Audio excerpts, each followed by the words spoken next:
You are now watching the full recording of Christ-like Christian Church Sunday worship service. A time of worship, word, and transformation where Jesus is at the center. At nawa itong awit na ito maging dalangin ng ating mga puso. Dalangin na kung saan tayo ay kahabagan ng Diyos, gabayan, at patuloy niya tayong ingatan. Amen? Amen. Sa dami na nangyayari sa paligid, kailangan natin ng Panginoon. Kaya sa oras na to, idalangin natin sa Kanya yung laman ng ating mga puso. At kasama doon yung pag-iingat sa ating bayan. At lagi natin ipaalala rin sa Panginoon, although alam ng Diyos, narito tayo. Sumasamba sa Kanya ng buong puso, ng totoo. Ano sa mga makita tayo na walang Panginoon, tanggapin niya ang ating mga pagpupuri at pagsamba sa Kanya. Yes, Lord.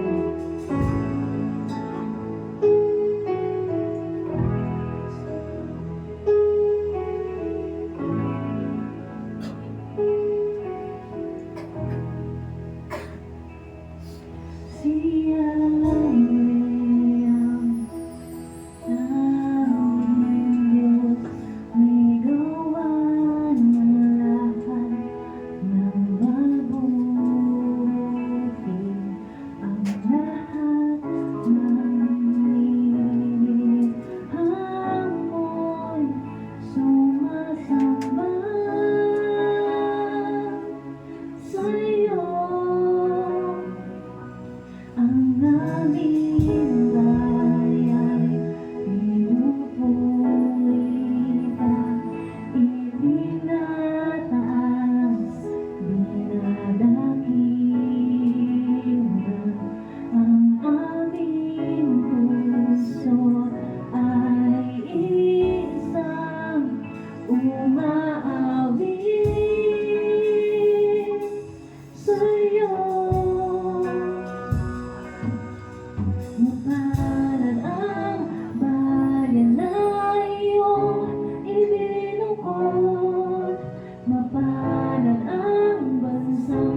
Pinupuri ka lang. Sige, Lord, pag-ibig mo, sabihin mo, Hallelujah. Yes, Lord. Ikaw lamang, O Diyos, ang aming sasabihin. Pinupuri ka namin. Hallelujah. Hallelujah. Hallelujah. Pinupuri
Sambahin mo ang Panginoon. Itatanghal sa buhay ko'y tanging ikaw. Ikaw lamang ang Diyos.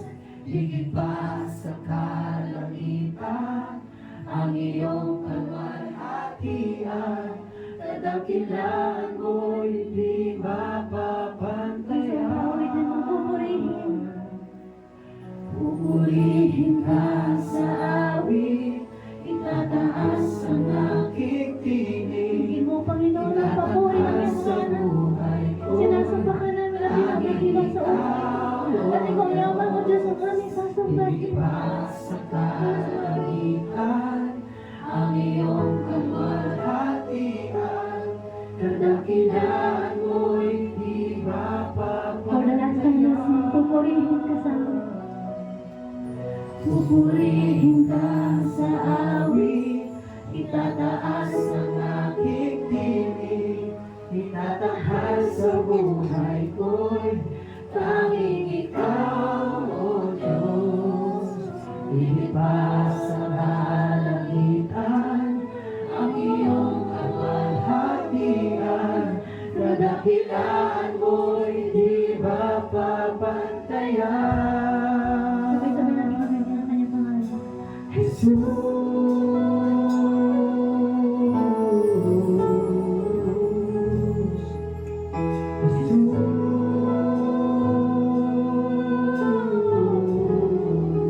Sambahin mo ang pangalan ng Panginoon.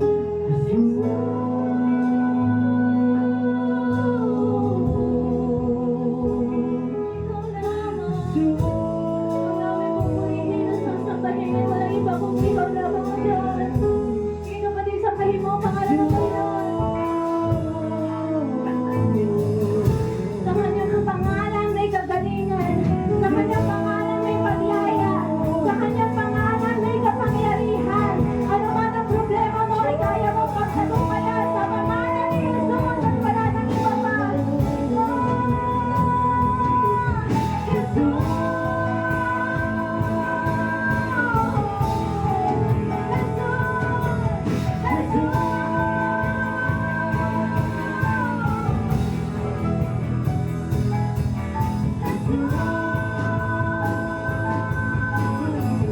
Purihin ang ngalan mo, Panginoon.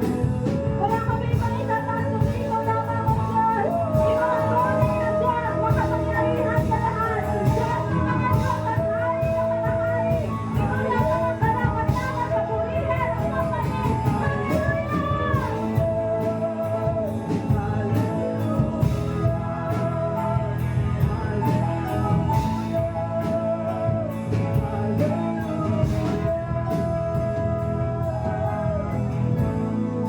Salamat sa iyong presensya, Panginoon. Salamat sa iyong pag-iyakan. Salamat sa iyong pagsama, O Diyos. Ikaw ay tunay na dakila at tapat. We thank you, Lord. Thank you, Holy Spirit. At patuloy na namin sasambahin, pupurihin sa oras na ito, sa araw na ito. Sinalala namin ito para sa iyo, O Diyos. Kaya samahan mo po kami sa aming pagpupuri, sa aming pagsamba sa iyo, O Diyos. Sa tanging parangalan mo lamang, Panginoong Jesus, lahat mo tayo magsabi na, Amen!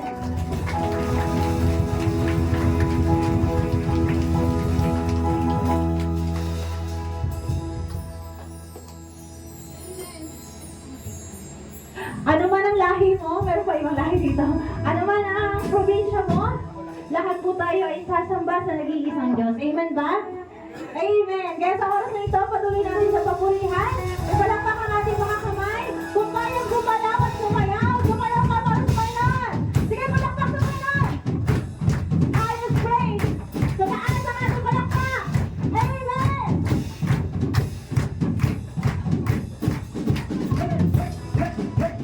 Sige, palakpak sa taas.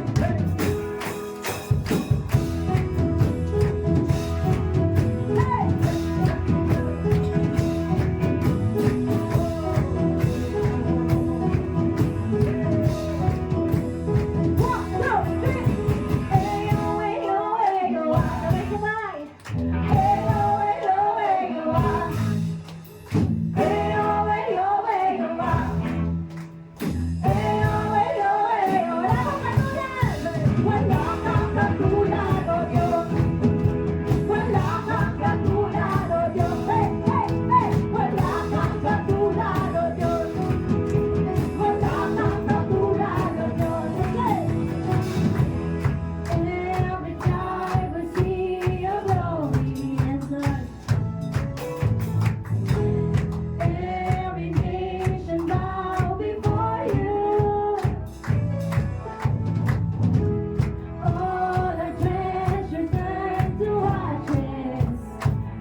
sa oras na ito, atin pong pag-uusapan, patuloy po kung ano po yung tema po natin sa isang buong taon. Ano nga po ba yung tema natin?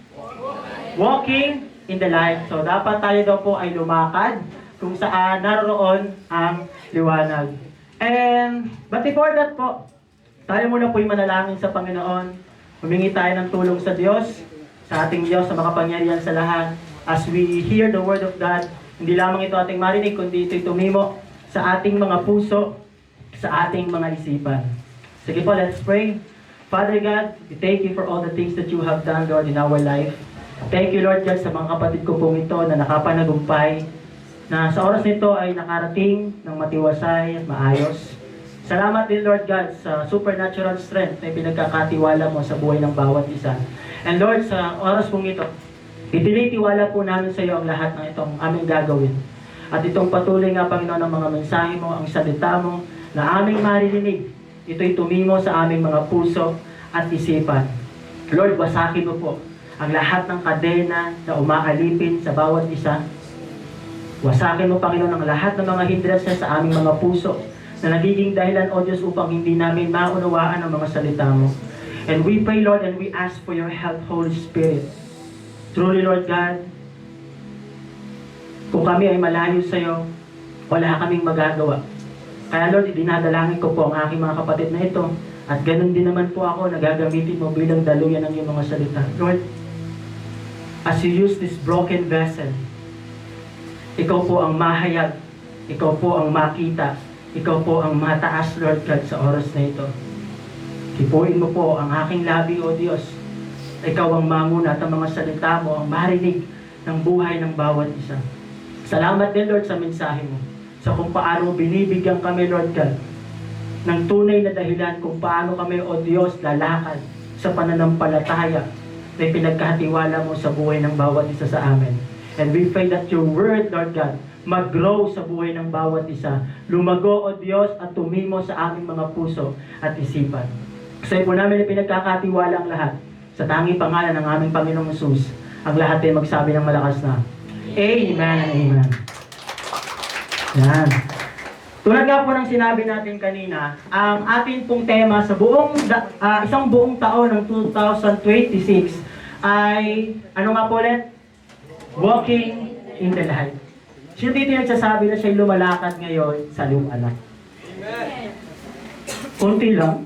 Sino nagsasabi na, yes Lord, lumalakad ako sa liwanag? Sumigaw nga ng Amen. Amen. Amen. To God be the glory. Dahil alam po natin, sa tulong ng banal na Espiritu, na tayo po'y nakakalakad ng patuloy sa liwanag na pinagkakatiwala sa atin ng ating Panginoon. And this morning, patungkol pa rin po sa liwanag. Gaano nga ba kahalaga ang liwanag sa atin? Sa palagay po ninyo, kung lahat itong patay, itong ilaw na to, at habang nagsasalita ako dito, makikita nyo kaya ako? Maaring oo, pero hindi klaro. Sa bahay po ninyo, mahalaga ba ang ilaw? Sa CR, mahalaga ba ang ilaw? Sa kwarto, mahalaga ba ang ilaw? O kung saan man kayo naroon, kapag may madilim na lugar, mahalaga ba ang ilaw? So, physically, and sabihin natin na sa maayos na usapan, kailangan ng isang tao ang liwanag. Kailangan ng isang tao na sa lahat ng gagawin niya, syempre, kung pupunta ka sa kwarto at may hahanapin ka, tapos madilim, ano ang una mong kinukuha? Kung meron kang flashlight sa cellphone, gagamitin mo. Syempre, kung meron ka naman ding switch sa ilaw, bubuksan mo muna. Tama po ba? Kasi ganoon nakikita natin kung gaano kahalaga ang isang ilaw. But hindi ito yung pinag-uusapan natin bumbilya. Ang pag-uusapan natin, gaano nga ba kahalaga sa espiritual na aspeto ng ating buhay kung ano ang liwanag. Amen po? Amen. And we are so glad, nakakita po ako ng mga bago na nandito ngayon. Pwede ba natin palakpakan ng Panginoon sa kanilang mga buhay? Na tunay nga po, you are welcome sa ating pong church dito sa CLCC na ang ating pong itinataas ay ating Panginoong Hesus lamang. Amen?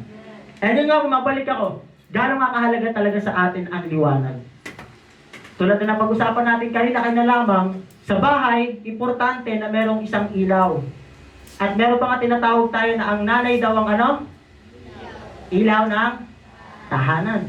So, importante, kailangan ng nanay. Tama po ba? Mga anak, ano? Kailangan ba nanay? Ay, yan yun. Ano natin, ikaklaro natin yan. No? So, ilaw ng tahanan. So, kung literal natin pag-uusapan, importante rin talaga po ang liwanag. Pero yun nga po, tulad ng sinabi natin kanina, ay hindi po ito patungkol sa bumbilya. Ang pag-uusapan natin ay hindi patungkol sa bumbilya, anong klase ng bumbilya ang paborito ninyo. No? Ang pag-uusapan po natin dito is about vision of light. Kung tayo lumalakad sa liwanag, dapat nakikita rin po natin yung vision sa liwanag.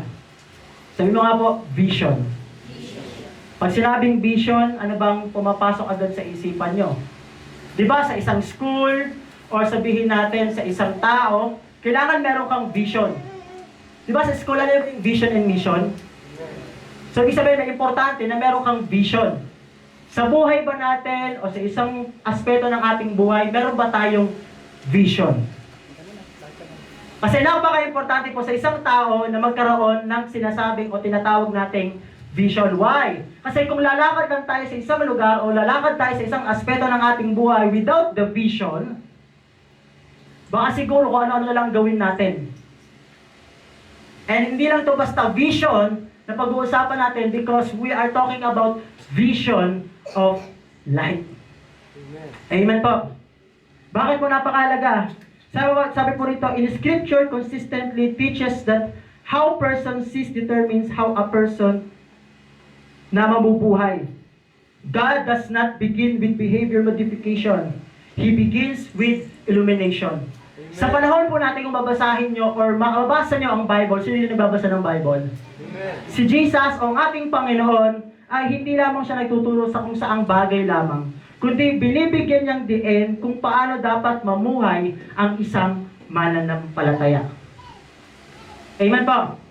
So, dapat to maging klaro to na ang scripture po, in a whole scripture from Genesis to Revelation, hindi lang ito patungkol sa mga rules, hindi lang ito patungkol sa mga warning, hindi lang ito patungkol sa kung ano yung mga turo ni Jesus about parables, but everything from Genesis to Revelation, kung babasahin po natin isa-isa yon, it's always talk about kung paano mamumuhay ang isang mananampalataya na sumusunod sa Panginoon.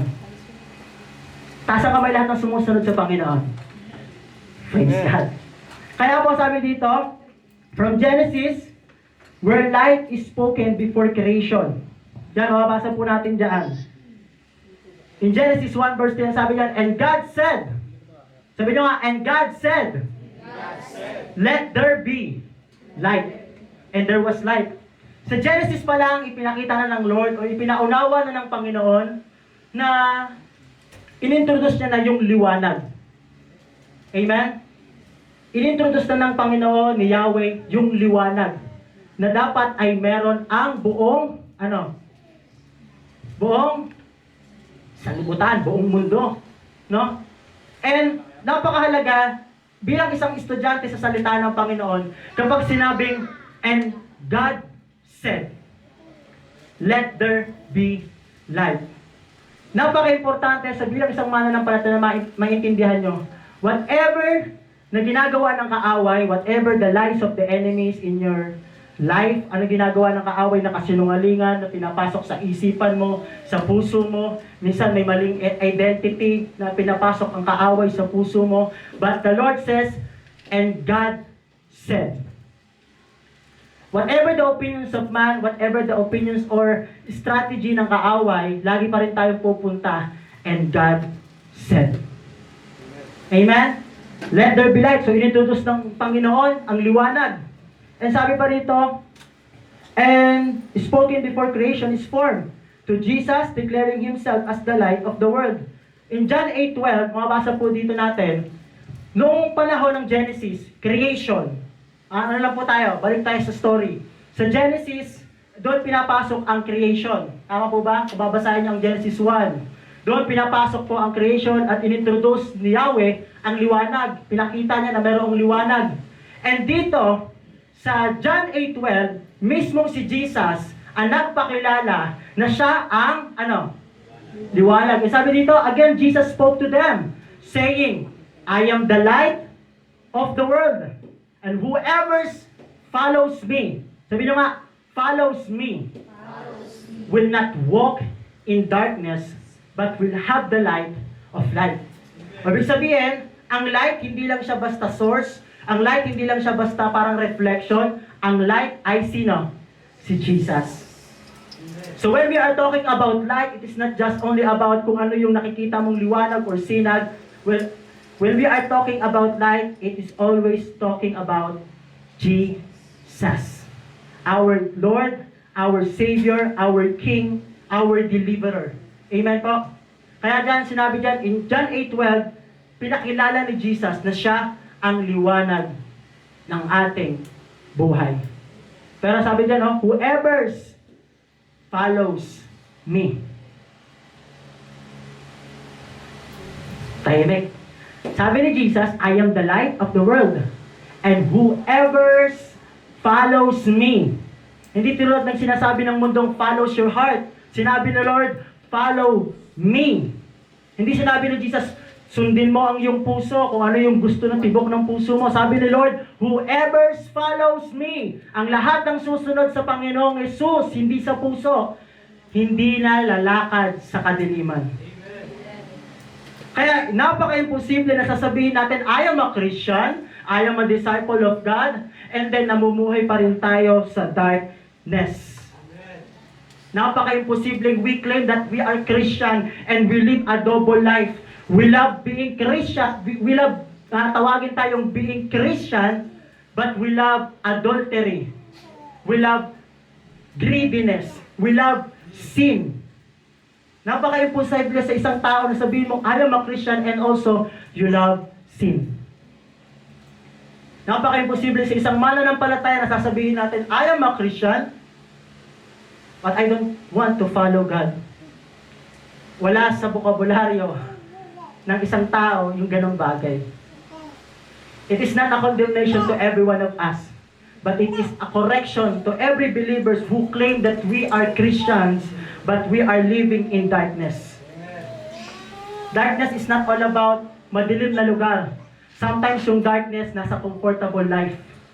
Yung darkness minsan yung paborito mong kasalanan na paulit-ulit mong ginagawa. Yung darkness minsan yung panahon kung paano ka mag-isip sa tao. Yung darkness kung ano yung laman ng puso mo kalaban sa ibang tao. That is darkness. And we cannot follow God if we want to walk in darkness. Kailangan kapag susunod tayo sa Panginoon, fully. Amen po ba? So, inintroduce ng Lord yung light sa Genesis. At pinakilala ni Jesus na siya yung light. Amen po? So, dito makikita natin, Scripture reveals one truth. Before God changed your path, He changed your sight. Kailangan mabago mo na ang iyong pananaw. Kailangan mabago mo na ang iyong pagtingin sa mundo. Kailangan mabago muna kung ano yung pananaw mo sa mundo, kung ano yung pananaw mo at pagtingin mo sa Panginoon, at kung ano yung pananaw mo sa kasalanan. Sapagkat kung hindi pwedeng mabago kung ano yung lakad ng buhay natin, kung sa umpisa pa lang, so kung paano yung pananaw mo ay hindi na babago. Like ganito, gusto mong yumaman, pero wala kang kilos, wala kang gawa. Gusto mong umasenso, gusto mong makaahon sa kahirapan, pero ang ginagawa mo is the same pa rin ng ginagawa mo papunta doon sa kahirapan. Make sense? Ganon din naman. Spiritual life, hindi mo pwedeng sabihin na gusto kong sumunod sa Panginoon at the same time, ginagawa pa rin natin yung kasalanan na gusto natin gawin. Amen po? Amen. So dito, sabi diyan, because vision determines direction, and direction reveals revelation. Reveals devotion. Ulitin natin, sabi dito, because vision determines direction, and direction reveals devotion. Kapag tama kasi yung pananaw, kapag tama kasi yung pagtingin natin sa Panginoong Hesus, kapag tama kasi yung pagtingin natin sa ating Diyos bilang banal at makapangyarihang Diyos, napaka-imposible sa isang tao na hindi lalakad sa kung ano yung kalooban ng Panginoon sa kanyang buhay. Kapag naiintindihan lang talaga natin mga kapatid, kung ano ang kanyang pagka-Diyos. Kung nakikita lang talaga natin kung gaano siya kabanal, magkakaroon ka ng reverence. Tatalikuran mo yung kasalanan. Kapag nagkaroon ka lang talaga ng banal na pagkatakot sa Panginoon, nakikita mo siyang hindi lang siya basta tagapagligtas, siya ay Diyos, siya ay hari ng ating mga buhay. Napaka-imposible lang isang tao ay manatili pa rin sa kasalanan. Amen? Kaya ito po, gaano kahalaga nga talaga ang visions of life. In Matthew 6, verse 22 to 23, may itinuro si Jesus na tinatawag nating Sermon on the Mount. Marami siyang tinuro sa mga lingkod, sa disciple niya, at sa mga taong sumunod sa kanya noon. And then one of the teaching of Jesus is about this. In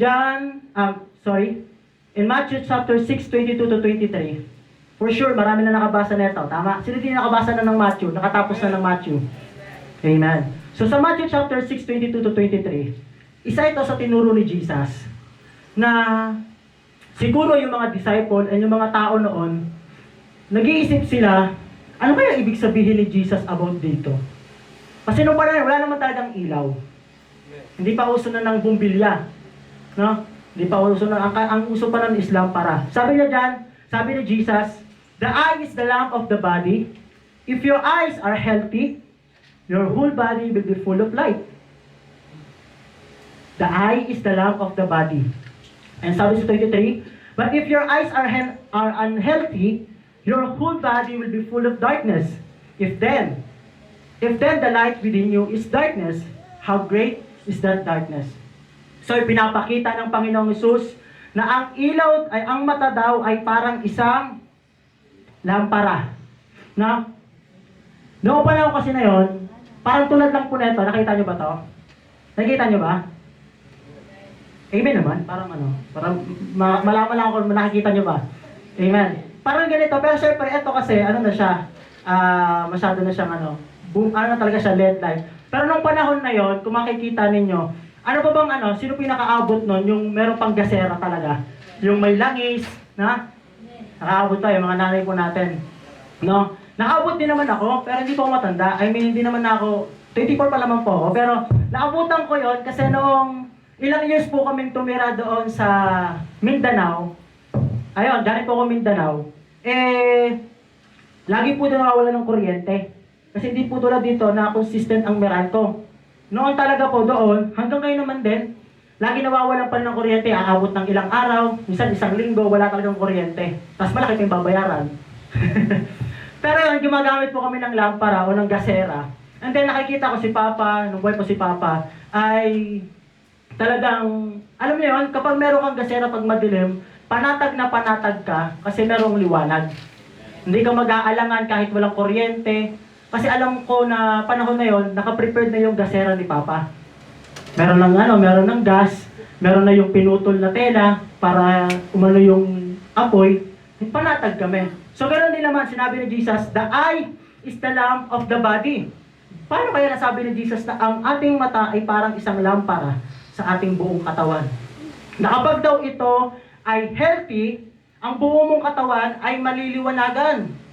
Pero ang sabi naman ni Jesus, but if your eyes are unhealthy, kung ang mata daw naman din natin ay hindi malusog, ang buong buhay daw natin, ang buong katawan natin ay madilim. So kung lilitarin natin, ano yun, Brother JM? About ba yan sa malabo ang mata tsaka sa hindi? Sino ba yung malabo na po ang mata? Ako po, nagaganto lang ako, lang po ito, design lang talaga. Hindi pa malabo yung mata. To be honest lang, nagaganto lang ako talaga, design ko lang talaga ito. Pero, sino ba yung malalabo na yung mata? Di ba napakahirap po na kung wala yung salamin po ninyo, makadistinguish ng tao kapag nasa malayo. Minsan napagkakamalang kapag napaka-isnabera mo, isnabero, kasi hindi mo lang namamansin. Sa totoo lang, hindi mo lang talaga siya naaaninag. Kaya ako, naka-experience sa kanyan. Tapos minsan din, kung meron kayong kukuhaing gamit, kailangan nyo pa talaga ng salamin. Lalo yung mga matataas na talaga yung grado. May kaibigan kasi ako mataas yung grado eh. Niloloko pa nga, nakikita mo ba to? Hindi naman siya bulag. Pero yun nga, kung papansinin natin, napakahirap sa isang tao, literally, na malabo ang paningin para kuhain ang isang bagay na walang salamin. O lalo na kapag siyempre sa dilim, Tapos malabo pa ang mata. Napaka-worse siguro na, no? Worse po ba? Pag madilim? Okay po. So yun. Pero dito, hindi to sinasabi ni Jesus na literally, na about sa mata na meron ka ngayon. No? Pero, magiging meron siyang sense sa pag-uusapan natin about dyan. So sabi dito, Jesus reveals, ayun, the eye is not the source of light, it is the gateway. And sabi dito, whatever controls the eye, controls the flow of illumination into the whole person. It is all about perspective. It is all about ano yung focus mo, ano yung paano ka mamuhay, at ano yung motibo ng puso't isipan mo, the way you live in this world. Hindi na tinutukoy ni Lord na abot lang sa mata. Amen. Tinutukoy dito ni Lord kung paano ba tayo nagiging fix ang eyes natin sa Kanya. Despite of this chaos, despite of war, despite sa problema ng pamilya mo, despite sa kung ano yung sitwasyon ng buhay mo, despite sa kung ano yung nararanasan mo, nakafix pa rin ba ang ating mga mata sa Kanya? Because if our eye is healthy, which is nakafix sa Panginoon, merong kalinawan, merong kaliwanagan sa ating buhay. Pero the Lord said, Jesus said mismo, but if your eyes are unhealthy, di ba sa mga tao na malabo ang mata, correct me if I'm wrong, sometimes because of bad habits, minsan sa generational, tao ba, na nakukuha sa generation, pero sometimes din naman, may mga lumalabo ang mata, not all, pero because of bad habits, tama? Tama. Ganun din naman, sa atin po bilang isang buhay mananampalataya, minsan nakatanggap, pinalala natin ng Panginoong Hesus, pero our lives is unhealthy. That's why ang mata natin, ang paningin natin, ang focus natin, ang devotion natin sa Panginoon ay nawawala. Because of every unhealthy habits in our spiritual life. Make sense? Make sense? So napaka-importante talaga na maging wise ka bilang isang mananampalataya. Maging wais. Ang isang mananampalataya, wais yan. Hindi ka lang basta kikilos o gagawa, magsasalita sa kung ano lang yung gusto mong gawin. You always follow what the Lord wants you to do. Amen po? Andyan pa ba? And sabi niyan, a person is not dark because God withholds light, because the channel of perception is distorted.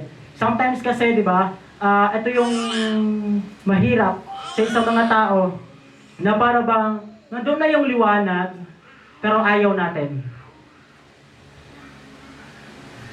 Amen? Minsan nandito na yung liwanag, may mga ganun tao, ayaw ng liwanag, gusto sa kwarto madilim. Ayoko ng liwanag, parang vampira o aswang na. Gusto talaga mapagsulo sa buhay, no? Isolated, masyado. Parang ayaw niya sa liwanag, gusto niya lang sa dilim, no? Pero in spiritual life naman, minsan ganun din naman din tayo. Minsan tinatalikuran natin ng light. Mas gusto natin ng darkness. Believe it or not, or be honest or not, alam mo sa sarili mo na minsan, sometimes our life always want sa darkness kaysa sa light. Amen? And yun ang pinapaliwanag ng Panginoong Hesus dito. And sabi dito, what you allow to guide you determines what fills you. Amen po ba? Kung ano yung inaalaw mo na mag-guide sa'yo, your perspective, the way of your life, yun yung inaalaw mo, nagde-determine kung ano ang nagpupuno sa'yo. Kung hinahayaan natin ang mundo ang magpuno sa atin, makikita sa kung paano tayo mamuhay. If our life naman ay puno sa salita ng Panginoon, imposible na hindi ito makikita sa ating mga bunga. Amen. Because Christian life is not just all about a lot of words na marami kang sinasabi like ganito tulad ng ginagawa ko. Ang Christian is all about ano ang klaseng bunga ang meron ka. Being Christian is not all about title. Christian or disciples of God is kung ano ang ating bunga. Amen po ba? And sabi pa dyan, yun nga po, and God said, no, let there be light. Pinakilala ng Panginoon, pinaunawa ng Panginoon sa John 8:12 kung sino si Jesus. Siya ang liwanag ng ating buhay. And John 1 verse 1 to 5, sabi ni John, in the beginning was the Word. Diyan, binanggit ni John yung Genesis. God said, di ba po? In the beginning was the Word, and the Word was with, ano daw po? With God. And the Word was God. He was in the beginning with God, and all things were made through Him, and without Him was not anything made that was made. In Him was life, and the life was the light of men. The light shines in darkness, and darkness has not overcome it. Amen. Amen. Amen. So pinapaunawa po ng Panginoon, light is not just in also information. Light is life flowing from Christ. Ang liwanag, tinan nyo, isipin nyo rito. In the beginning was the Word, and the Word was with God, and the Word, ano daw po? Was. So, the Word of God, or the Word is, the more na binabasa mo ang salita ng Panginoon, the more na naiintindihan mo ang kanyang kalooban. That's why napaka-importante sa isang mananampalataya that we need to read the Word of God. Huwag ka lang magkumpiyansa o huwag ka lang manatili na para nakikinig ka lang every Sunday, and then after that, Monday to Saturday, at gusto ko anong gusto mo lang gawin sa buhay mo. Read the Word of God. Amen. Because sa John 1 verse 1 to 5, sabi doon, the Word was God. The more na naiintindihan natin, the more na binabasa natin ang salita ng Panginoon.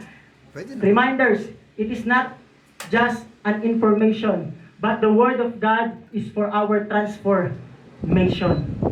Hindi ka lang nagbabasa to gain the knowledge. Hindi ka lang nagbabasa just to gain information about sa kung ano yung gusto mong i-debate. Hindi ito para pang debate, para ito para mamuhay tayo sa kalooban ng Panginoon. Kaya napaka-importante sa isang mananampalataya, hindi ka tamad magbasa ng salita ng Lord. Hindi ka lang nananatili na para bang kada Sunday ka lang nagkikinig ng salita ng Lord. Sunday ka lang nagbabasa ng Word. Sunday ka lang, babasahin mo lang sa screen pa, na hindi mo mabuklat ang Bible. We need to read the Word of God. Amen. So yung sabi mo, we need to read the Word of God. Amen. And sabi diyan, darkness does not overpower light. Sabi diyan, di ba? The light shines in darkness, and the darkness has not overcome it. Kahit kailan, simula sa simula, hindi na-overcome ng darkness ang light. Kailanman hindi magagampi ng kadiliman ang liwanag. Kahit sumapit ang gabi, meron pa rin tatanglaw na liwanag kinabukasan. Amen? Sabi diyan, darkness does not overpower light. It only exists where light is rejected. Tulad na sinabi natin ganyan, sinasabi ng Panginoon. Nandiyan naman ang liwanag. Ipinakilala na natin na si Jesus. But sometimes we reject Jesus. We reject the light. That's why there is darkness. We want to hear some kind of approaching word, but we don't want rebuking, we don't want correction, we don't want teaching. We just want like teaching about provision, like finances, no? Wala namang masama. But sometimes kasi minsan ang pagtuturo ng Panginoon is all about correction, rebuking, and teaching. Sabi din sa salita ng Panginoon. And sometimes we reject it. The light, sometimes we reject it. We reject the light. That's why there is darkness. Sometimes kasi yung buhay natin, mas pinipili natin ang dilim. Kaya may sinasabi natin po mga kapatid, napaka-imposible sa isang mananampalataya nagsasabi tayo, we are Christians, but we live a double life. Amen. So darkness does not overpower light. It only exists where light is rejected. Nandiyan pa ba kayo? Kaya sabi dito, in Psalms 119 verse 105, your word is a lamp, ano daw po? For my feet, a light on my path. Balik ulit tayo sa salita ng Panginoon. Kasi sometimes, mga kapatid, may mga struggle tayo sa life. And sometimes, may mga sitwasyon tayo sa buhay na napakabigat. Sometimes we are struggling something sa buhay natin na hindi alam ng pamilya mo. But you know why? You know what? Importante talaga na meron tayong Word of God. Because sabi sa Psalms 119 verse 105, Your word is a lamp for my feet. So ang word of God is not option para basahin. Bilang isang mananampalataya, dapat natin itong basahin. Amen. Because the word of God is not option. Hindi siya optional, mga kapatid. Na para bang, kung gusto mo lang basahin, okay, kapag ayaw mo, edi wag, parang ganon. Hindi. It is needed. Amen? Kasi sabi diyan, your word is a lamp for my feet. Ano magbibigay liwanag sa atin? Yes, si Jesus. At sino si Jesus? Yung salita. And kung di natin binabasa ang salita ng Panginoon, ano ang magbibigay ng liwanag sa ating mga daraanan? Amen po ba? Because we are talking about visions of life. Paano mababago yung perspective? Paano mababago yung, kung paano yung pananaw mo sa pagtingin sa kasalanan? Kasi para bang ang kasalanan minsan ginagawa nating tuta na inaalag-alagaan. Kung paano mababago ang perspective natin, kung paano nakikita natin ng Panginoon if we don't read the Word of God. Amen. So one of the most important thing na kailangan maintindihan, if we want to change our perspective, the way na makita natin yung vision ng ating buhay, kailangan marunong tayong magbasa ng salita ng Panginoon. Hindi to pwedeng option lang. Ito ay napaka-importante bilang ikaw na nandyan sa upuan na tinatawag mo mong sarili bilang isang mananampalataya. Amen. Hindi ko kinakausap ang mga nasa labas. Tayo na nandito sa loob. Kayong nakakarinig. Kayong nakakaalam. Kayong nakakarinig ng salita ng Panginoon sa oras na ito. Kayo ang kinakausap ng Panginoon. Huwag kang nahimik. Huwag kang magsawalang kibo. We see the word na puro pasama na ng pasama. And kung hindi tayo magiging aware at hindi tayo magiging mapagmatsyag, hindi natin babasahin ang salita ng Panginoon, ano yung magkakaroon sa atin? Fear and doubt. But if we are filled by the Word of God, that's why sabi niya, your word is a lamp for my feet. Whatever the situation na mangyayari sa bansang Pilipinas, o ano man ang makikita natin sa mundong ito, we have hope. Amen. Meron tayong pag-asa. Why? Because sa lahat ng mangyayari yan, alam natin na ang Panginoong Hesus ang siyang magliligtas sa ating lahat. Na siyang nananampalataya at nagtitiwala sa Kanya. Pwede natin palakpakan ng Lord. Sabi diyan, balik tayo sa Matthew chapter 6, verse 22 to 23. Sabi diyan, di ba, the eye is the lamp of the body. If your eyes are healthy, your whole body will be full of light. But if your eyes are unhealthy, your whole body will be full of darkness. Sabi pa diyan, if then, the light within you is darkness. Ganito mga kapatid. The most tragic situation ng isang mananampalataya, isa na nagkasabing they are Christians, is nabubuhay sa self-deception. Nakala natin na mumuhay tayo sa liwanag pero hindi pala. Come on. Amen. Nung akala natin, nagsisimba naman ako eh. Nag-offering pa nga ako eh, nagtatimes pa nga ako dyan eh. Pero after hindi nakakatakot eh. Nagsisimba naman ako. Umaatid naman ako sa church every Sunday, hindi nga ako pumapalya eh. Nag-offering ako, nagtatimes. Hindi masama ha, walang masama doon. Napaka-importanting gawin yan. Pero pagdating sa langit, hindi kita kilala. Lumayo ka sa akin. Kapag gawa na, teka lang Lord, nagsisimba ako ah. Mabuti naman yung ginagawa ko. Di nga ako nagmumura eh. Pero we need to see kung gaano kahalaga na sinasabi dyan. Minsan kasi naroon tayo sa self-deception. Nakala natin yung works o yung mga tradition is nagpapakita lang na tayo ay Christian. No.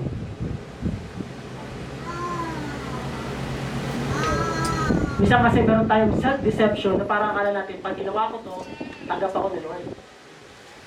Come on. Minsan, kailangan natin makita, talaga bang namumuhay ako sa liwanag? O nagkukunwari lang akong nasa liwanag? But sometimes, I love to worship the Lord. I raise my hands. Tinataas ko ang aking kamay pero hindi naman talaga ako sumusuko. I am saying that, Lord, I love you. But by words, but not in action. Come on. Because sinasabi niyan, di ba? Balik tayo sa English. Amen. If then the light within you is darkness. Nakikita natin yan mga kapatid, na darkness is dangerous because it thinks it sees. Sometimes, tinatakluban lang natin ito ng religious activities without revelation. Tinatakluban lang natin ito ng spiritual language that we say, Amen, praise the Lord, Hallelujah. But the truth is, without obedience. No obedience. And confidence without truth. We are saying, I am a Christian, but yun nga, we are living in darkness. Hindi kaya naman yun, dapat yun ang pamumuhay bilang ikaw na mananampalataya. Kasi minsan, bakala natin, namumuhay nga tayo sa liwanag, pero hindi na pala. We need to check our heart. Again, it is not a condemnation to every one of us. This is the word of God to everyone para magising ang lahat ng bawat mananampalataya sa panahong ito na dapat tumatayo tayo sa kung ano ang tunay na pananampalataya at hindi peke. Kailangan manindigan ka sa pananampalataya mo bilang isang Christian, disciple ni Kristo sa generation to. Dahil kung makikita, kaya alam mo yun, kaya pinagtatawanan tayo ng mga unbeliever, alam niyo kung bakit? Bilang di sa ating mga mananampalataya, nagkukunwarilan din talagang mananampalataya. Nasasabi natin, we praise you, hallelujah, and then after that, makikita nila tayo. Anong taya? Come on. Nakikita pa rin tayo nagiinom. Come on. Nakikita ka pa rin nagsisigarilyo patago. Nakita ka. Nasasabihin mo, I am a Christian. Kaya minsan nahihiya ka ng magtawag na Christian ka kasi nga, alam mo sa sarili mo na mali ang ginagawa mo. Meron ka bagay na hindi mo sinusuko sa Panginoon. And that is why ginagawa tayong katakatawanan ng mga unbelievers sa labas. Tapos nagagalit tayo, pag pinagtatawanan tayo ng Christian, ganito, Christian, ganito. Totoo naman talaga kasi. Minsan, ginagawa lang natin pakitang tao ang ating mga sarili bilang Christian, but the truth is not. Kaya nga, napaka-importante na wala tayong self-deception. Hindi tayo self-deceive ng ating mga sarili that we claim that we are Christians, but not. Amen? Kaya sabi na ng Lord, kung ang mata natin, ang perspective natin, yung devotion natin sa Panginoon ay hindi healthy, our life, our body will be full of darkness. And sabi pa ni Jesus dyan, how great is that darkness? Grabe, na napakadilim yan. Na minsan akala mo, you are religious. You are religious, but there's no transformation.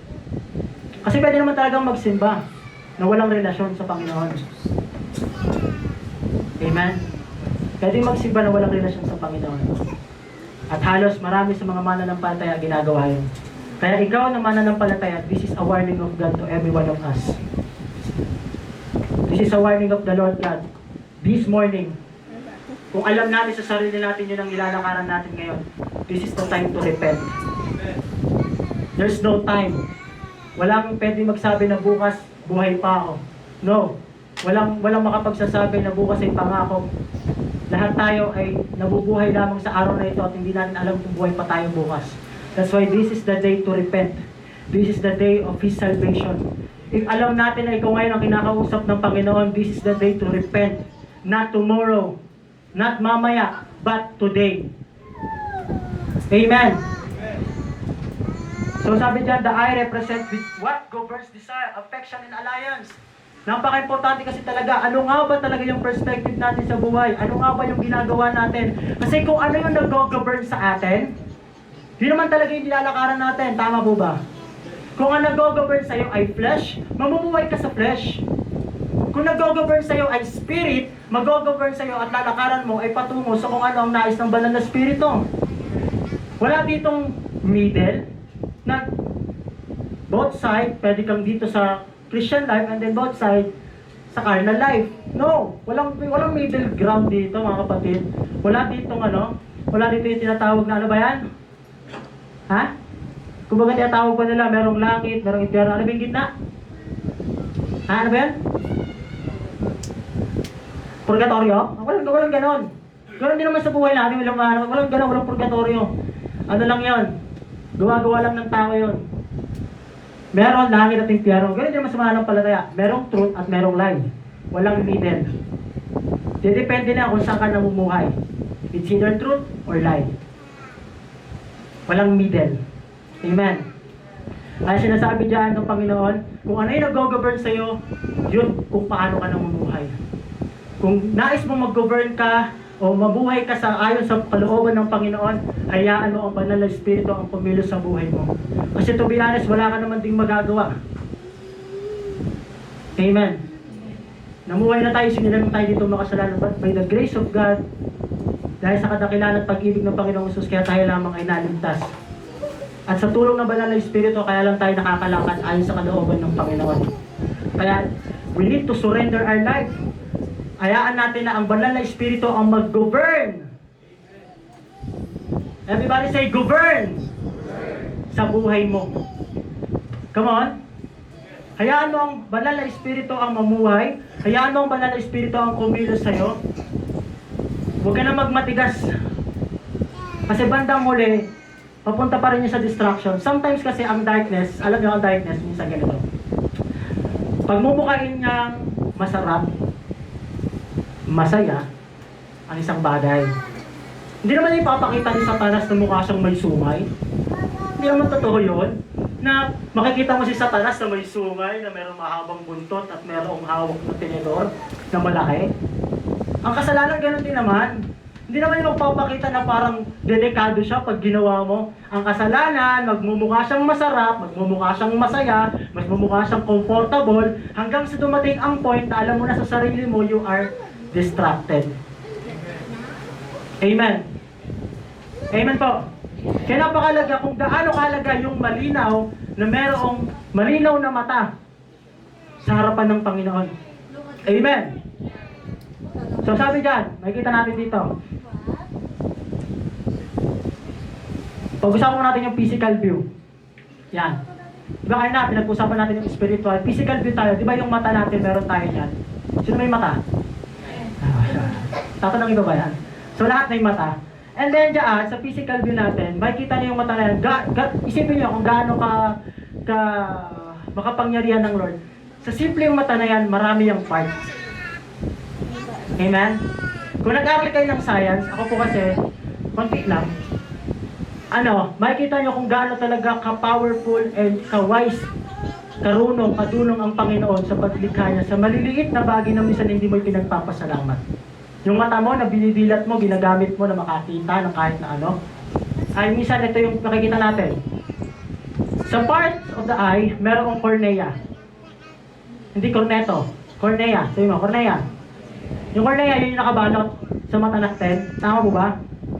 Sabi dito, the cornea is the transparent film-like part that enables the eye to focus on image so that do not look blurred. So yan pala, yung cornea na yan ay nagpapakita kung saan ay para hindi malabo ang ating mga paningin. Amen? Andyan ba ba? Yan. Konting science lang po tayo. And then, sunod. The lens is a clear part that receives the light. Diyan pong, ano ba kulay yan? White? The lens is a clear part that receives the light that enters the eye. It then bounces off the light of the back of the eye. So isa rin po siya sa napaka-importante sa mata. And next, the iris is the colored part in the front of the eye. Nakikita niyo po ba yung parang kung i-ano niyo yung mata ninyo, yung parang may ugat-ugat na may color brown, ganyan. So yun po yun. The iris is the colored part in the front of the eye. It helps screen and control the amount of lights. Isipin mo yun, kung walang iris, pag may nakakita ka ng liwanag, pasok agad sa mata mo, sakit nun.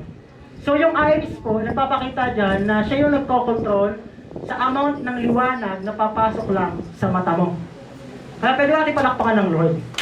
Isipin mo yun, sa bagay na yan, sa bagay lang na yun, natutulungan ka ng Lord na hindi lang basta sumagap ng liwanag, kundi tinutulungan ka rin ng part na yan, nilikha ng Lord sa mata mo para makontrol yung amount ng light na papasok sa mata mo. And sunod, the retina receives the light from the lens. It is made up of the rods and cones. The rods let the eye sense light while the cones help identify the color. So na yung and next, the optic nerve transmit electrical impulses or nerve message from the eyes to brain.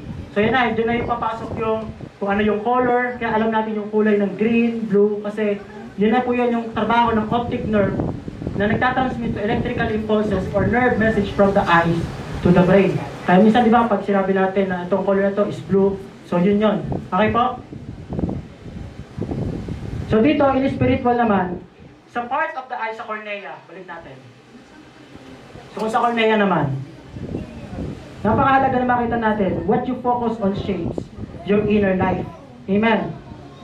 And sa lens naman, how you interpret life, pain, and calling. And sa iris, it always talking about discernment, what you allow into your heart.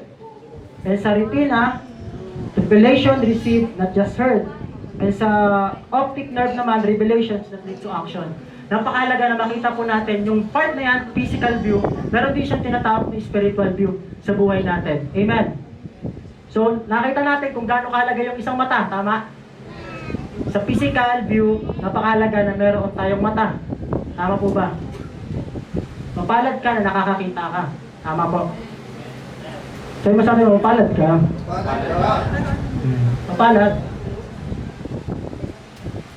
Sadyaan, balik po natin yan. So, dito sabi diyan, the eye is the lamp of the body. Balik tayo sa Matthew chapter 6 to 23. Sabi niya, di ba? The eye is the lamp of the body. Sabi po diyan, the eye as a lamp. Jesus used the eye of a metaphor for our inner vision, mindset, or focus, which act like a lamp illuminating our whole person, body, mind, and soul. So, dapat dito, a health eye, ito po yung a sincere, undivided focus on God and heavenly treasure leads to spiritual light, clarity, and right choices. So, napakalaga po yung tinutukoy ng Panginoon. It is not, ulitin po natin, it is not always talking about physical view or literal na mata. Pinapakita nito ng Panginoon na kung meron tayong healthy eye o malinaw na perspektibo sa kung sino si Jesus, kung ano yung vision natin, kung ano yung focus natin sa buhay, yun na magpapatunay kung ano ang ating pinamumuhay, kung ano ang ating sinusunod. Ito, parang tulad nito, minsan ang trabaho. Hindi masamang magtrabaho, tama po ba? To gain and to have an income. But sometimes, yung trabaho ang nagiging reason para malayo sa Panginoon. Pag-aaral, hindi masama ang mag-aral. Napaka-importante sa isang estudyante ang nag-aaral. But if ang pag-aaral minsan na nagiging dahilan din pagkalayo sa Panginoon, there is something wrong. Sa iyong healthy eye, ito yung undivided focus natin, undivided na devotion natin sa Panginoon. Pag sinabing undivided, walang iba tayong susundin. Amen po ba? Wala tayong ibang sinusunod, wala tayong ibang pinamumuhayan, kundi kung ano yung nais lang ng Panginoon sa ating buhay.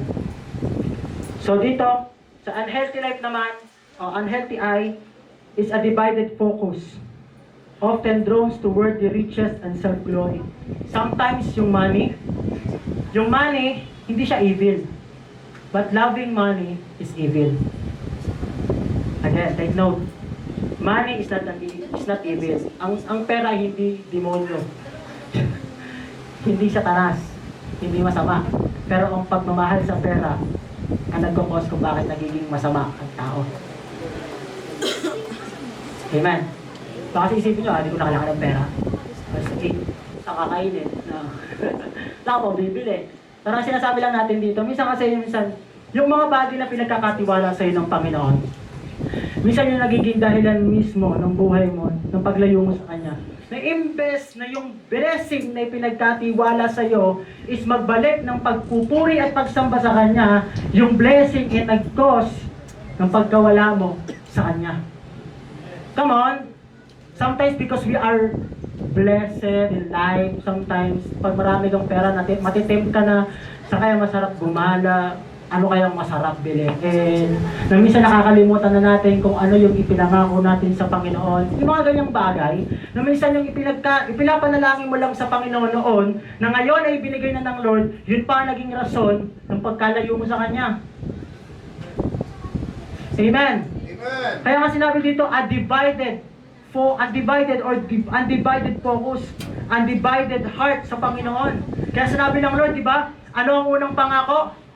Love the Lord your God, ano daw? With all your... Next!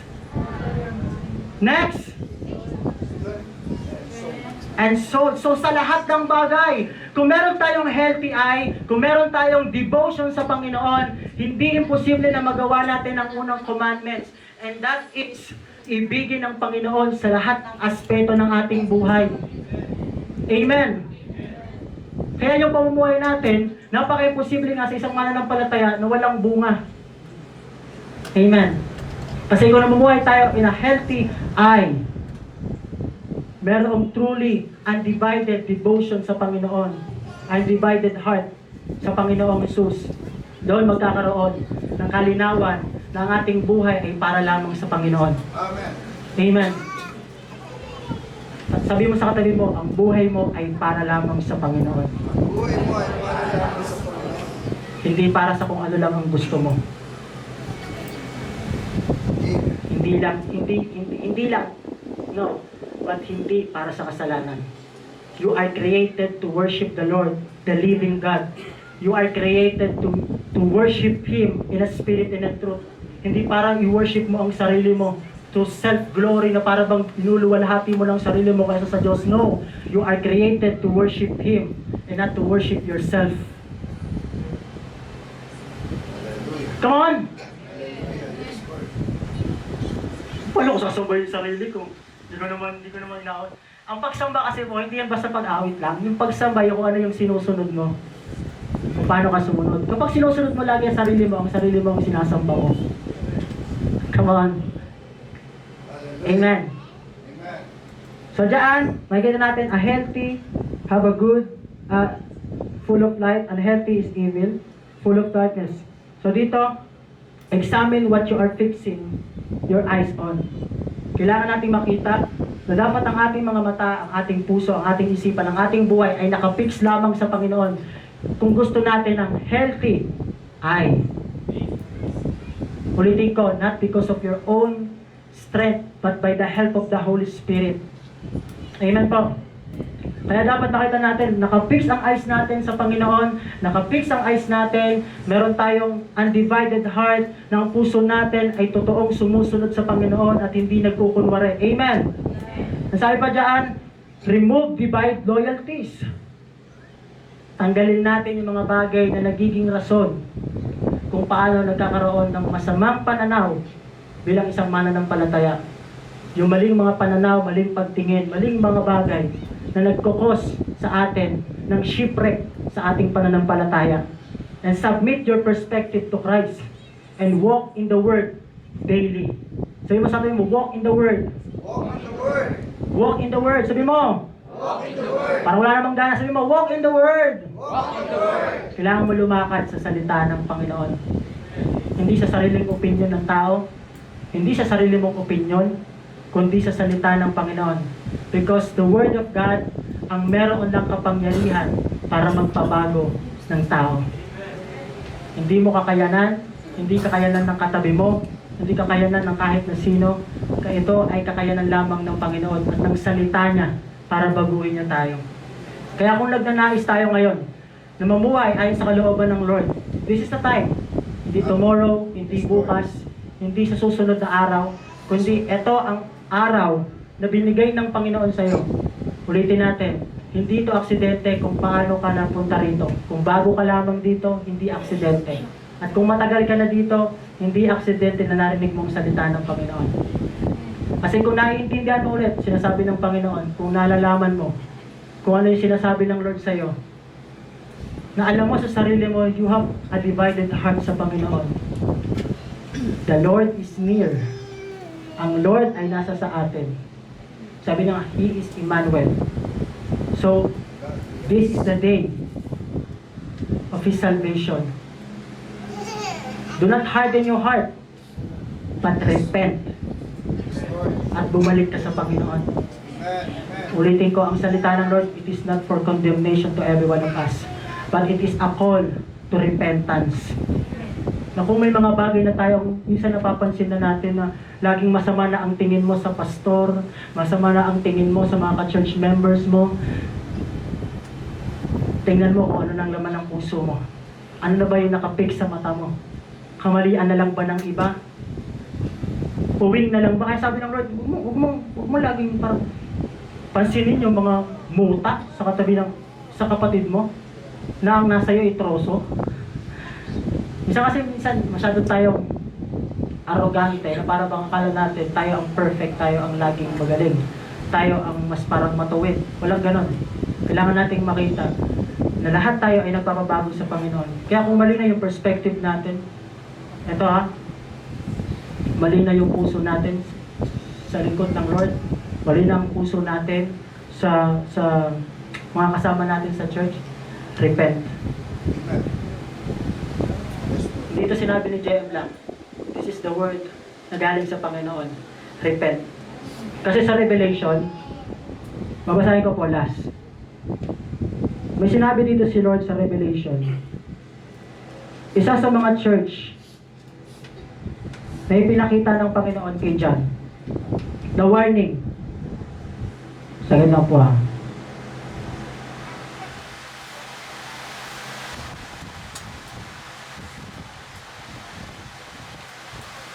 Sabi dito sa church ng Sardis, I know your works. You have a reputation of being alive. Parang tulad lang neto. Sa Matthew chapter 6, 22 to 23, na parang akala natin nasa liwanag tayo. Nakala natin yung liwanag na meron tayo ay liwanag, ngunit hindi pala. Sabi dito sa Revelation chapter 3, verse 2. You have a reputation of being alive. Sometimes, akala mo buhay ka pa, but you are dead. Sometimes, akala mo ikaw ay buhay, pero patay na pala. Sometimes, akala mo nasa liwanag ka pa, pero wala na pala. Akala mo, lights pa yung nakikita mo, pero nasa self-deceive na pala tayo ng ating mga sarili. We are so self-righteous. We are so self-deceiving sa ating mga sarili. Kaya sinabi ng Lord, this is a warning to every one of us. You have a reputation to being alive, but you are dead. Wake up. Repent unto the Lord. Do not harden your heart. This is a wake-up call to everyone. Ng mga mananampalataya dito sa Langkiwa. Huwag tayo magkunwari bilang isang mananampalataya, kundi mamuhay tayo bilang tunay na disipulo ng Panginoon. Like a visions of light, na meron tayong vision na ang laging nakapokus ng ang ating mga mata sa Panginoong Jesus. Sa kagandahan niya, sa kaluwalhatian niya, sa kabanalan niya, sa pagiging Diyos niya, sa pagiging makapangyarihan niya. Kasi kung makikita natin ang Diyos kung sino siya, every chaos and everything na nakikita natin sa church, sa labas, hindi natin yun mapapansin. Kasi nakapokus tayo sa kung sino yung ating goal, which is Jesus. Ano ba yung goal natin? Ano ba yung purpose natin? At ano na ba yung vision natin? Pwede ba ang ipikit ang iyong mga mata? Itungo ang ating mga ulo. As the Lord says to every one of us, this is the day of His salvation.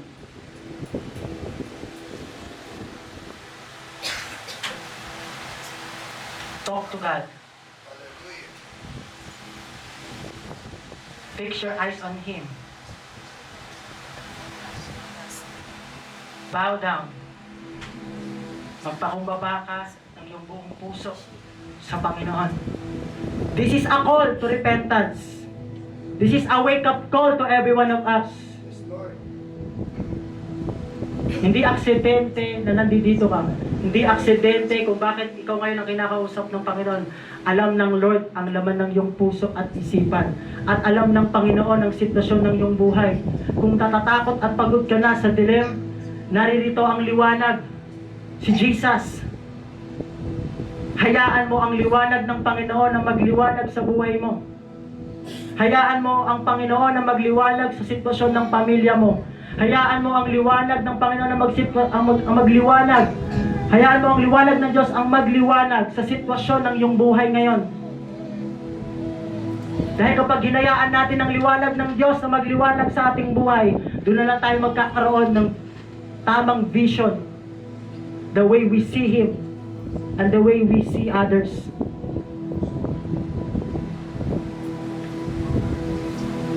Kung ikaw ang kinakausap ng Panginoon sa oras na ito, maaari mo bang itaas ang iyong mga kamay? Huwag kang mahiya. Kung inaamin mo sa sarili mo na, Lord, kailangan kita. Nakikita ko po ang aking sarili ngayon, Panginoon, na divided na ang puso ko sa iyo. Wala na ako sa focus, wala na ako sa sarili ko, Panginoon, na para bang ang lahat ng bagay na meron ako ngayon ay nawawala na. Yung passion ko, yung pagkagutom ko sa salita mo, yung pagkauwa ko sa presensya mo. Lord, I am here right now. Come on, kausapin mo ang Panginoon. Huwag kang mahiya. Ang Panginoon ay naririto sa ating kalagitnaan. Naririyan sa iyong puso. Kinakausap ka na ngayon niya. You just need to humble yourselves. Oh, hallelujah. Come on, open your mouth. Oh, hallelujah. Come on, confess. Come on, right now. Huwag kang mahiya. Huwag kang mahiya sa Panginoon. This is the day of His salvation. Hallelujah. Right now, open your mouth, confess, and repent. Come back to Him. Hallelujah. Lord, Ikaw ang aming Diyos na aming sanggalang. Ikaw ang Diyos ng kalinawan. Ikaw ang Diyos ng liwanag, Panginoon. Ikaw ang Diyos na siyang patuloy na nagbibigay, Lord God, sa amin ng pag-asa.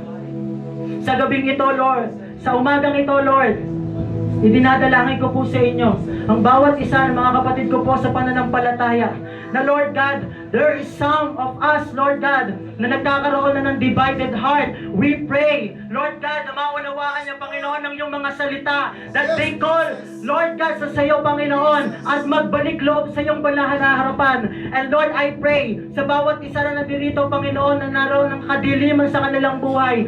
They are suffering, Lord God, in sickness. They are suffering, Lord God, in disease. They are suffering, Lord God, sa mga sitwasyon ng kanilang buhay, ng kanilang pamilya. Lord, Ikaw po ang magliwanag sa kanilang mga buhay. Ikaw po ang magliwanag sa kanilang pamilya. Ikaw po ang magbigay ng liwanag, O Diyos, sa kung ano man ang mga dilim na meron sa kanilang buhay sa oras na ito. We pray and we ask in the name of Jesus. Lord, nagpapakumbaba kami sa iyong banal na harapan. Ikaw ang aming sandigan.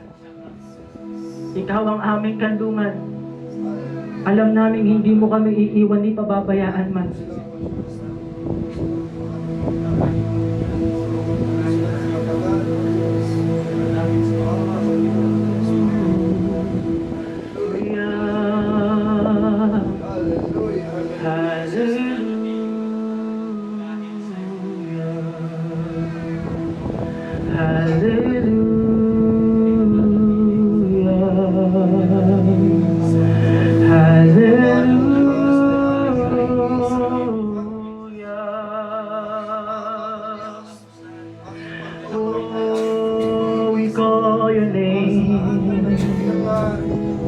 We call your name, oh Lord. We humble ourselves to you. Oh Jesus, Jesus, Jesus. Jesus, Jesus. We call your name. We call your name, Jesus. We call your name, Jesus. We call your name, Jesus. We call your name, Jesus. We call your name, Jesus. We call your name, Jesus. Tulungan mo po kami, O Diyos. Come on. Cry out to the Lord. Huwag kang mahiya. Naririto ang Panginoon. Kumikilos na sa iyong puso at isipan. Nagpapakaranas na siya, nagpapakadama sa iyong buhay. Hallelujah. Lord, in the name of Jesus, Let the fire of the Holy Ghost move upon this place. Yes, Lord. Let your spirit move upon this place, Lord. In the name of Jesus. Ang lahat ng napapagal at nabibigatan sa kanyang mga pasanin, narito ang Panginoon. Nais kanyang tulungan. Nais kanyang samahan. Oh Jesus. Lord, patawarin mo po kami, Panginoon, sa lahat ng bagay na aming nagagawa laban sa iyong kalooban. Kung mali na, Panginoon, ang aming puso. Kung mali na, Panginoon, ang aming perspektibo. Kung mali na, Panginoon, ang aming ilalakaran. Tulungan mo po kami, Ama, na makapangyarihan sa lahat. Sa kapangyarihan ng pangalan ng Panginoong Hesus, lumalapit po kami. Nagpapakumbaba sa iyong banal na harapan. Maghari ka sa aming mga buhay. Maghari ka, O Diyos. Amen. Maghari ka, Panginoon. Maghari ka sa aming mga buhay. Purihin ka, Panginoon. Maraming salamat po, O Diyos. Maraming salamat, Panginoon. Maraming salamat. Lord, sa umagang ito, salamat po sa iyong mga salita. Salamat, Panginoon, sa iyong pagpapakadama. Salamat sa iyong pagpapakita, Panginoon, ng kalinawan sa puso at isipan ng buhay ng bawat isa sa amin, na lumakad kami ayon sa iyong kalooban. And Lord, sa umagang ito, ipinitiwala ko na po ang lahat sa iyo. Salamat, Lord, sa kalayaan ng bawat mga kapatid ko sa pananampalataya. Sa bawat isa sa amin, Panginoon. Salamat sa kalinawan ng aming puso at isipan. Salamat, Lord God, sapagkat Ikaw, O Diyos, na aming Diyos na makapangyarihan, ang siyang tumawag sa amin. Sa iyo ang papuri at pasasalamat sa pangalan ni Jesus. Amen and amen. Palakpakan po natin ang Panginoon. Palakpak sa ating Diyos sa buhay.